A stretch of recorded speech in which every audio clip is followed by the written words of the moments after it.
లాస్ట్గా ఫైనల్గా మీరేం చెప్పాలనుకుంటున్నారు? ఇప్పుడు అఖిల్ భాయ్ మాట్లాడేందుకు మీకు అర్థమైపోయి ఉండొచ్చు.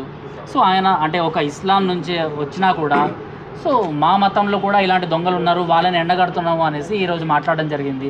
మరి కొంతమంది కావాలనేసి హిందువులే ఇవన్నీ చేపిస్తున్నారు అనేసి అంటున్నారు. వాళ్ళకి ఏం చెప్పాలనుకుంటున్నారు? నిజంగా హిందువులే చేయించాలనుకుంటే వాళ్ళు కనీసం భారతదేశంలో బతికే పరిస్థితి కూడా ఉంది. హిందువులు ఎప్పుడు సహకరించే వాళ్ళే, వాళ్ళకు సహకారం అందించేటోళ్ళే భారతదేశాని కోసం బతికే వాళ్ళే హిందువులు.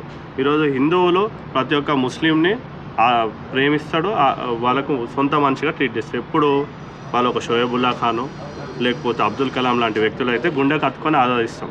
కానీ భారతదేశానికి వ్యతిరేకంగా ఎవడు మాట్లాడినా అడే ముస్లిం క్లియర్గా చెప్తున్నా, తుర్కోడు ఎవడైనా భారతదేశానికి వ్యతిరేకంగా మాట్లాడితే వాడు భారతదేశంలో ఉండే హక్కు లేదు, వాడికి జీవించే హక్కు లేదు. ఫస్ట్ మీ మైండ్ సెట్ మార్చుకోండి, మీరు బతికే విధానాన్ని మార్చుకోండి, భారతదేశాన్ని ప్రేమించాలని చెప్పి మీరు ఆలోచించండి, భావించండి.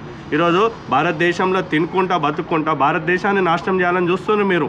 ఈరోజు భారతదేశంలో బతకాలి కదా, భారతీయులందరూ మీ అన్నదమ్ములు సహోదరులు కదా, వాళ్ళ అటువంటి వ్యక్తులనే మీరు విషం పెట్టి అది పెట్టి సంపాదన చూస్తుందంటే మీ ఆలోచనలు ఎట్లుంది అనేది ఇక్కడ తెలుస్తుంది.